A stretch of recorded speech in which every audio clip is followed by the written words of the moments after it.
अंग्रेजन बहू का काला बच्चा। अरे अंतरा बहू, ओ अंतरा बहू, आज शाम की चाय मिलेगी भी या नहीं? ला रही हूँ माँ जी, 2 मिनट। क्या कहा है? ये क्या अंतरा बहू, रोज 4 बजे मिलने वाली चाय आज मुझे 5 बजे मिल रही है। मुझे ऐसा लग रहा है अब कुछ दिनों में ये 5 बजे वाली चाय जाकर मुझे 8 बजे मिलेगी। क्या करूं माँ जी, आप खुद ही देखिए, मुझे पूरे दिन जरा भी फुर्सत मिलती है। सुबह इन्हें काम पर भेजना, दिन भर घर के काम करना, फिर प्रिया को स्कूल से लाना, उसे ट्यूशन भेजना। अरे पूरा दिन तो मेरा ऐसे ही निकल जाता है। बहू तू फिक्र मत कर, अब तेरी परेशानी सिर्फ कुछ दिनों में खत्म होने वाली है। कैसे माँ जी? बहू तू भूल गई, इस साल पूरब की पढ़ाई खत्म हो चुकी है और वो कुछ दिनों में वापस इंडिया लौट रहा है। पूरब के आते ही उसके लिए एक अच्छी सी लड़की ढूंढकर उसकी शादी कर दूंगी। फिर तुम दोनों जेठानी देवरानी आपस में काम बांट लेना। हाँ, अब तो मुझे देवर जी की शादी का बेसब्री से इंतजार है। अंतरा और सरोज आपस में बात कर ही रहे होते हैं कि तभी उनके दरवाजे पर दस्तक होती है। अंतरा और सरोज जैसे ही दरवाजा खोलते हैं तो सामने पूरब को पाते हैं और उसके साथ खड़ी एक अंग्रेज लड़की को। अरे पूरब बेटा, तू यहाँ तो अगले हफ्ते आने वाला था ना? माँ वो तो मैं आपसे मजाक किया था, आपको सरप्राइज देने के लिए। वो तो ठीक है देवर जी, लेकिन ये अंग्रेजन कौन है? माँ भाभी यही तो मेरा आप लोगों के लिए सरप्राइज है। इसका नाम मैडी है। मैडी और मैं एक ही कॉलेज में थे। मैं और मैडी 2 साल से एक दूसरे को डेट कर रहे हैं। मैं और मैडी एक दूसरे से शादी करना चाहते हैं, इसलिए आज मैं मैडी को अपने साथ इंडिया ले आया। क्या कहा तूने? तू इस अंग्रेजन लड़की को हमारे घर की बहू बनाना चाहता है? विदेश जाकर तेरा दिमाग तो नहीं खराब हो गया? अरे इससे हमारी संस्कृति के बारे में कुछ पता भी है? इसे तो हिंदी भी नहीं आती होगी। आंटी जी, मेरे डैड इंडियन थे और मेरी मॉम कैनेडियन, इसीलिए मुझे हिंदी बोलनी आती है। देखा मॉम, आपकी होने वाली अंग्रेजन बहू को तो हिंदी भी आती है। लेकिन देवर जी जरा सोचिए, लोग क्या कहेंगे? हमारी तो पूरी मोहल्ले में बेइज्जती हो जाएगी। भाभी हम जमाने का क्यों सोचे, हमें जमाने से नहीं अपने परिवार से मतलब है। अगर मैं शादी करूंगा तो सिर्फ मैडी से, वरना जिंदगी भर कुआरा ही रहूंगा। अपने बेटे की जिद के आगे सरोज को झुकना ही पड़ता है, जिसके बाद कुछ दिनों में सरोज अपने बेटे पूरब और उसकी अंग्रेजन गर्लफ्रेंड मैडी की शादी करवा देती है। ऐसे ही दिन गुजरने लगते हैं और एक दिन, कुछ भी बोलो सरोज बहन, तुम्हारी बहू अंग्रेजन जरूर है लेकिन खाना काफी अच्छा बना लेती है। हमारे पूरे मोहल्ले में तो बस आपके अंग्रेजन बहू के ही चर्चे हैं। मैडी की तारीफ सुन अंतरा को बिल्कुल भी अच्छा नहीं लगता। मैडी के अंग्रेज होने की वजह से अंतरा उसे बिल्कुल भी पसंद नहीं करती और उसके खिलाफ हमेशा अपनी सास के कान भरती रहती। माँ जी, आपकी अंग्रेजन बहू ने तो पूरे मोहल्ले में हमारी नाक कटवा दी। क्यों अंतरा बहू, क्या हुआ? माँ जी, अभी बाहर से आ रही हूँ, आपको पता है लोग हमारे घर के बारे में किस किस तरह की बातें कर रहे हैं। आपने इसे देखा है कि कैसे ये पूरे दिन छोटे छोटे कपड़े पहनकर घूमती है और बाहर जाती है। अब तो हमारे घर के बाहर लड़के गोला बनाकर बैठते हैं और इस महारानी के बाहर निकलने का इंतजार करते हैं। क्या? हाँ माँ जी। अंतरा की बात सुन सरोज गुस्से में मैडी को बुलाती है। क्या हुआ माँ जी, आपने मुझे बुलाया? सुन मेरी अंग्रेजन बहू, आज मैं तुझे एक बात समझा रही हूँ। ये तेरा कोई विदेश नहीं, हमारा देश है और यहाँ की बहू बेटियाँ ऐसे छोटे छोटे कपड़े नहीं पहनती हैं। अगर तुझे इस घर में रहना है तो सूट सलवार और साड़ी पहननी होगी, वरना अपना बोर या बिस्तर बांध कर तू यहाँ से जा सकती है। अपनी सास का ऐसा रवैया देख मैडी को काफी बुरा लगता है। पूरब भी काम के सिलसिले में अक्सर घर से बाहर ही रहता था, जिसके चलते मैडी पूरब से इस बारे में कुछ नहीं कह पाती। अपनी सास के कहने पर मैडी साड़ी पहनना शुरू कर देती है, जिसे देख सरोज बहुत खुश होती है। लेकिन अपनी जलन के कारण अंतरा सरोज को मैडी के खिलाफ भड़काना नहीं छोड़ती। क्या हुआ मैडी बहू, मैं कब से देख रही हूँ तू उल्टी पर उल्टी करी जा रही है। तेरी तबीयत तो ठीक है? पता नहीं माँ जी, सुबह से दिल मचल रहा है और कुछ खट्टा खाने का भी मन हो रहा है। क्या सच में बहू, तेरा खट्टा खाने का मन हो रहा है? हे भगवान, तूने सुन ली मेरी। अंतरा बहू, जा मिठाई ले आ, तेरी देवरानी पेट से है। ऐसे ही समय गुजरता रहता है। मैडी के डिलीवरी के दिन करीब आ रहे होते हैं। मैडी के प्रेगनेंसी की वजह से सरोज अंतरा से दिन भर मैडी का ख्याल रखवाती और मैडी को घर का एक भी काम करने नहीं देती, जिससे अंतरा को बहुत गुस्सा आता। मैडी चाची, आपका पेट इतना मोटा कैसे हो गया? प्रिया बेटा, तुम्हारा छोटा भाई आने वाला है ना, इसीलिए। क्या सच्ची? अब तो मैं अपने छोटे भाई के साथ खूब खेलूंगी और मस्ती भी करूंगी। प्रिया, यहाँ क्या कर रही है? कल तेरा टेस्ट है ना, जाकर पढ़ाई कर। कितनी बार कहा है इस अंग्रेजन के आसपास मत भटका कर। क्या हुआ भाभी, आप ऐसा क्यों बर्ताव कर रही हैं? तू तो चुप ही कर। जब से घर में आई है तब से हर किसी को अपनी तरफ आकर्षित करके रखा है। माँ जी भी पूरा दिन मैडी मैडी करती रहती हैं। मैं तेरी कोई नौकरानी हूँ जो तेरी सेवा करने के लिए 24 घंटे तेरे आसपास रहूं? आज के बाद अपने सारे काम खुद करेगी तू, समझी? अपनी भाभी का ऐसा बर्ताव देख मैडी को काफी बुरा लगता है, लेकिन वो कुछ नहीं कहती। दिन गुजरते हैं, महीने बीतते हैं और वो दिन आ जाता है जिस दिन मैडी की डिलीवरी होती है। डिलीवरी के बाद सबको पता चलता है कि मैडी ने एक बेटे को जन्म दिया है, लेकिन अंतरा और सरोज जैसे ही मैडी के बच्चे को देखती है तो उनकी आंखें फटी की फटी रह जाती हैं, क्योंकि अंग्रेजन होने के बावजूद भी मैडी ने एक काले बच्चे को जन्म दिया था। हे भगवान, ये क्या माँ जी, इसने तो एक काले बच्चे को जन्म दिया है।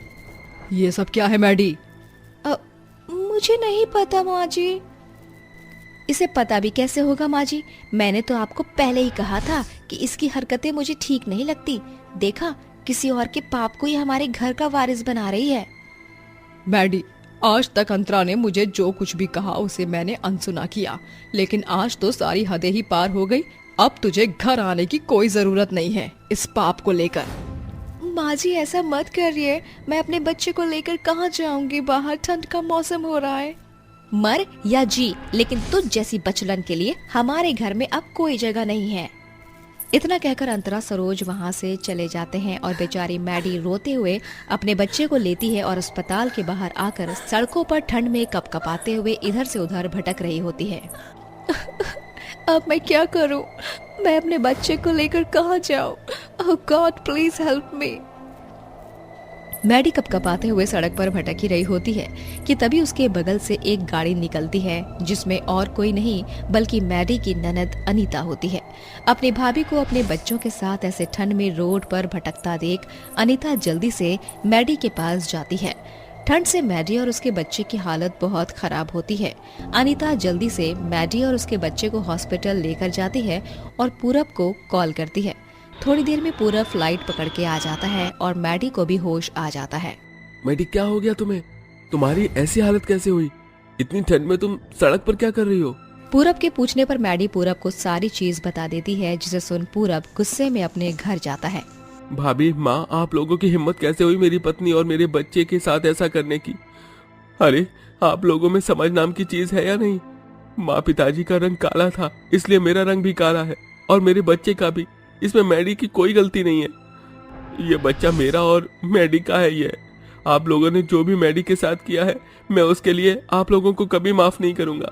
आज के बाद मैं और मैडी इस घर में कभी नहीं आएंगे। अरे नहीं पूरा बेटा, ऐसा मत कर। तेरी बात सुन, मुझे मेरी गलती का एहसास हो गया है, मुझे माफ कर दे। हाँ देवर जी, मुझे भी माफ कर दीजिए। सबसे ज्यादा गलती तो मेरी ही है, लेकिन आज मुझे अपनी गलती का एहसास हो गया। मैंने अपने जलन की वजह से मैडी के साथ बहुत गलत किया। अंतरा और सरोज जल्दी से अस्पताल जाते हैं और मैडी से माफी मांगते हैं। मैडी अपनी सास और जेठानी को माफ कर देती है, जिसके बाद अब सब खुशी खुशी रहते हैं। अमीर और गरीब बहन का रसोई घर। अरे हाँ, किंजल की माँ, सुनो, मैंने किंजल बिटिया के लिए एक बहुत अच्छा अमीर घर का लड़का देखा है और लड़का मैनेजर की पोस्ट पर है। महीने के 60,000 रुपए कमाता है। बहुत बढ़िया है, किंजल की शादी करने के लिए तैयार हो जा। क्या शादी? किससे? कौन है? कहाँ का है? कब हो रही है? अरे कोई मुझे भी तो बताओ। मैं किसी गरीब लड़के से शादी नहीं करूंगी। अच्छा लड़का हो, अच्छे पैसों वाला। अब तो जानते ही मेरे नखरे। मैं जानता हूँ, मैं अपनी बिटिया को इसलिए बहुत अच्छे घर का लड़का देखा है। तू फिक्र मत कर, वहां बहुत खुश रहेगी। लड़के की तस्वीर देख, ये ले। दिखाइए ना पिताजी। अरे वाह, जीजू तो बहुत अच्छे हैं। देख लिया ना तूने, अब मैं देख लूं? लड़का तो अच्छा है पिताजी, मैं शादी के लिए तैयार हूँ। चलो बढ़िया है। कुछ समय बाद ही मनोज अपनी बेटी की अमीर घर में अविनाश नाम के लड़के से धूमधाम से शादी कर देता है, जहां अपनी नाक रखने के लिए उसे हैसियत से ज्यादा पैसे खर्च करने पड़ते हैं। अब किंजल अमीर ससुराल में एक ठाट बाट भरी जिंदगी जी रही थी, जो डेली शॉपिंग, किटी पार्टी, घूमना फिरना किया करती थी। वहीं कुछ समय बाद वसुधा भी शादी के लायक हो जाती है। मनोज बीमार पड़ जाता है, जिससे उसकी बीमारी में पैसा लग रहा था, तो वसुधा के लिए वह एक गरीब घर का लड़का देखता है। अरे बेटी, मैंने तेरे लिए बहुत ही होनहार, मेहनती मोहन नाम का लड़का देखा है। एक कंपनी में वो सिक्योरिटी गार्ड का काम करता है। लड़का अकेला है, उसके कोई माँ बाप नहीं है। तू तो जानती है मेरे पास अब ज्यादा पैसा नहीं है, इसलिए तेरी शादी धूमधाम से नहीं कर पाऊंगा। तू समझ रही है ना बेटा? पिताजी, आपको कुछ कहने की जरूरत नहीं है। आप जब बोलेंगे, जैसा बोलेंगे, मैं वैसे ही शादी कर लूंगी। देखा, हमारी बेटी कितनी समझदार है। फिर वसुधा की भी मोहन से चटमंगनी पट ब्याह हो जाती है, जहां पति ही उसका गृह प्रवेश करता है। वसुधा, सब कुछ जानकर भी तुमने मुझसे शादी की है। मैं वादा करता हूं कि तुम्हारा बहुत ख्याल रखूंगा। इस छोटे से घर में तुम्हारा स्वागत है। अगर कोई भी शिकायत हो तो कह देना। अजी, आप शर्मिंदा मत होइए। देखना, एक दिन आप अच्छी मेहनत करके इस छोटे से घर को भी बड़ा कर देंगे, और सब अच्छा रहा तो एक गाड़ी भी आ जाएगी। तुम साथ हो तो सब हो ही जाएगा। इस तरह दोनों पति पत्नी अपना जीवन आराम से बिताते हैं। वसुधा को चूल्हे पर खाना बनाना पड़ता था, क्योंकि मोहन के पास ज्यादा चीजों की सुविधा नहीं थी। आंच में फूंक मार मार कर वो अपनी आंखों को जलाती है। हर रोज की तरह आज भी तारीफ करते हुए मोहन कहता है, कमाल कर दिया वसुधा, तुम कितना अच्छा खाना बनाती हो। ये क्या, तुम्हारा हाथ जल गया? तुम्हारी आंखें भी लाल हैं। ये सब मेरी वजह से हुआ है ना वसुधा? मेरी वजह से चूल्हे पर खाना बनाती हो तुम। अरे तो क्या हुआ, 2 दिन में ठीक हो जाएगा। वैसे भी आपको खाना खाता देख मुझे जो तृप्ति मिलती है, उससे इन दर्द का एहसास नहीं होता। बहुत बड़ी बातें करती हो तुम। तभी मोहन अपने हाथ से उसकी चोट पर मरहम लगा देता है, फिर खाना खिलाता है। अचानक से किंजल का फोन आता है। कैसी हो वसुधा? बड़ी गरीब जगह पिताजी ने तुम्हारी शादी करी है, चूल्हे पर खाना पकाना होता होगा। पर मैं तो यहाँ मॉडर्न किचन में रहती हूँ, अमीर घर जो गई हूँ, खाना भी मुश्किल से कभी कभी बनाना पड़ता है। हाँ दीदी, पिताजी ने जहाँ शादी की है मैं वहाँ बहुत खुश हूँ, चाहे जैसा भी हो। मोहन जी बहुत अच्छे हैं। अच्छा, मैं तो तुम्हारा हालचाल लेने के लिए फोन किया था। वैसे मेरे पति ने कल ही एक कार खरीदी है। तुम्हारा पति कभी खरीद सकता है? हाँ खैर छोड़ो, वो तो सिक्योरिटी गार्ड की नौकरी करता है ना। चलो ये आ गए, मैं जाती हूँ। अपनी बहन को नीचा दिखाने की वजह से किंजल कॉल करती है। ये बात वसुधा को समझ आ जाती है। अगले दिन उसका पति अपनी सिक्योरिटी गार्ड की नौकरी करने चला जाता है, जहां किंजल का पति मैनेजर था। तो दोनों का भी अभी तक आमना सामना नहीं हुआ था। तभी जोमेटो डिलीवरी वाला मोहन को खाना देता है। लगता है मालिक का खाना है, देकर आता हूं। मोहन बॉस को खाना देता है। मालिक, आपका खाना आया है। बुरा ना माने मालिक, तो कुछ पूछूं? आप घर का खाना क्यों नहीं खा रहे? अरे क्या बताऊं मोहन, घर का खाना आजकल मुझे अच्छा ही नहीं लग रहा है। मुझे कुछ अच्छा सा खाना है जिसे खाकर जन्नत मिले। बोर हो गया था तो बाहर से खाना ऑर्डर कर लिया। अब देखो ये कैसा है। ठीक है मालिक, मैं चलता हूं। मोहन चला जाता है। जावेद खाना खाता है, उसे वो भी अच्छा नहीं लगता। तभी मोहन फिर आता है। मालिक, आपसे कपूर साहब मिलने आए हैं, तो मैं बताने आ गया। क्या हुआ मालिक, आप उदास हैं? खाना अच्छा नहीं लगा आपको? अरे मोहन, 2-3 जगह से खाना ऑर्डर कर लिया, मुझे ये खाना भी अच्छा नहीं लग रहा। मैं क्या करूं समझ नहीं आ रहा है। अब तुम ही कुछ करो। अरे मालिक, मेरी पत्नी वसुधा बहुत अच्छा खाना बनाती है। आप हाँ करें तो मैं घर से खाना ले आऊं कल आपके लिए। हाँ हाँ बिल्कुल ले आओ। तुम्हारी बातों से मुझ में उम्मीद सी जाग गई है। अगले दिन मोहन वसुधा का बनाया हुआ खाना बॉस को खिलाता है, जो एक निवाले में ही उसे पसंद आ जाता है और जल्दी जल्दी खाकर उंगलियां चाट लेता है। अरे वाह मोहन वाह, कितना बढ़िया लजीज स्वादिष्ट खाना। मैंने आज तक ऐसा खाना कभी नहीं खाया। मेरी पत्नी तक ने नहीं बनाया, न मुझे बाहर मिला। मजा आ गया। तुम्हारी पत्नी सच में अच्छा खाना बनाती है। कल भी लाओगी मेरे लिए? बिल्कुल मालिक। फिर मोहन अगले दिन अपने मालिक को पत्नी के हाथ का खाना खिलाता है। तभी मैनेजर अविनाश फाइल रखते हुए कहता है, मालिक, अरे मालिक साहब, 2 दिन से देख रहा हूं आप इस सिक्योरिटी के गरीब का घर का खाना खा रहे हैं। ऐसी क्या मजबूरी आ गई? आप मुझे कह देते, मैं अपनी पत्नी से कल खाना बनवा कर लाऊंगा आपके लिए। अच्छा ऐसा है, तो ले आना, तुम्हारे घर का खाना भी चख लूंगा। खाना कैसा भी हो, इसमें अमीर और गरीब करने की क्या जरूरत है अविनाश। मोहन तुम जाओ। मोहन टिफिन लेकर चला जाता है। अविनाश किंजल से शाम को कहता है, किंजल, कल मुझे अपने बॉस को खाना खिलाना है, तो बढ़िया खाना बनाना, रोज की तरह। ये नहीं कभी नमक कम कभी ज्यादा। मेरी प्रमोशन का सवाल है। ठीक है, ताना मत मारो, पनीर कोफ्ता दाल मखनी बना दूंगी। अगले दिन अविनाश टिफिन बनवा कर ऑफिस ले जाता है, जहां लंच में जावेद अविनाश के घर का पहला निवाला खाकर ही उगल देता है। ओहो अविनाश, ये कैसा खाना है? दाल कच्ची सी है और इतना ज्यादा तेल नमक। ऐसा खाना खाते हो तुम घर में? तुम तो बोल रहे थे तुम्हारी पत्नी अच्छा बनाती है। इससे अच्छा तो मोहन की पत्नी बनाती है। तुम्हें किसी की ऐसी बेइज्जती नहीं करनी चाहिए थी। Sorry boss. जावेद अविनाश की बात की माफी मांगकर मोहन को दोबारा से उसकी रसोई का खाना लाने को कहता है। वहीं शाम को घर जाकर अविनाश किंजल को बहुत खरी खोटी सुनाता है। तुमसे एक काम नहीं हो पाया। तुम शॉपिंग मेकअप के अलावा कुछ तुम्हें करना आता भी है कि नहीं? तुम्हारी वजह से मेरे हाथ से गोल्डन अपॉर्चुनिटी निकल गई। मेरा प्रमोशन हो जाता। सिंपल सा खाना नहीं बना पाई तुम। उस 2 कौड़ी के सिक्योरिटी गार्ड की पत्नी का खाना पसंद आया है उन्हें। हाँ तो क्या हो गया, मैं कोई बावर्ची नहीं हूं जो तुम्हारे बॉस को खुश करूंगी, वो तुम्हारा काम है। अविनाश को सुनाकर किंजल गाने सुनने लगती है। अगले दिन वसुधा टिफिन लेकर अशोक को दे देती है। साहब जी नमस्ते, शुक्रिया मेरा खाना पसंद करने के लिए।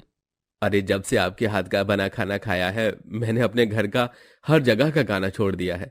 लेकिन मजबूरी में घर का खाना ही खाना पड़ता है, वरना बीवी बुरा मान जाएगी। आप पैसों की चिंता मत कीजिए, मैं आपको कुछ पैसे देता हूं। आप टिफिन की सर्विस चालू कर दीजिए, कितने लोग खुश हो जाएंगे। सच्ची साहब, मुझे इतना लायक समझने के लिए आपका बहुत बहुत शुक्रिया। वसुधा कुछ दिनों में ही टिफिन सर्विस चालू कर देती है और अब जावेद मलिक उसकी कंपनी के बाकी एम्प्लॉय वसुधा के बने हाथ के खाने का स्वाद लेते हैं। इससे उसकी आमदनी बढ़ गई थी और 5-6 महीने में ही वो इतनी तरक्की कर लेते हैं कि एक छोटे घर से बड़ा घर ले लेते हैं, साथ ही एक रेस्टोरेंट ओपन करते हैं और मोहन सिक्योरिटी गार्ड की जॉब छोड़ देता है। वहीं दूसरी तरफ अविनाश काम में धोखाधड़ी करता है, जिससे उसकी नौकरी चली जाती है और वो गरीब हो जाता है। वसुधा और मोहन कार से जा रहे थे कि किंजल और अविनाश कार से थोड़ा टकरा जाते हैं। वसुधा कार से बाहर निकलकर, अरे किंजल दीदी, आप ये आपने क्या हालत बनाई हुई है? बहन वसुधा, तू ये कार तेरी है? बहुत अच्छी बात है मेरी बहन कि हालात सुधर गए। खैर हमारे साथ जो हुआ वो हमारे लालच के कारण हुआ। बस ये और मैं काम की तलाश में ही निकले थे। साहब मैं आपको ऐसे नहीं देख सकता। अगर आप चाहे तो मेरे रेस्टोरेंट में मैनेजमेंट को देख सकते हैं। माफ कर देना मोहन, मैंने तुम्हें पहले बहुत कुछ कह दिया था। मुझे नौकरी देने के लिए धन्यवाद। और हाँ साहब मत बोलो, हम तो रिश्तेदारी में है ना। चलिए दीदी घर चलते हैं। इस तरह अमीर बहन का गरीब बहन को अच्छी हालत में देखकर घमंड चकनाचूर हो जाता है। वहीं मोहन अविनाश को अपने रेस्टोरेंट में मैनेजमेंट का काम देता है। इस तरह वो दोनों अब खुशी खुशी रहने लगते हैं। देखा ना दोस्तों आपने, वक्त को पलटने में देरी नहीं लगती, इसलिए कभी किसी को कम नहीं समझना चाहिए।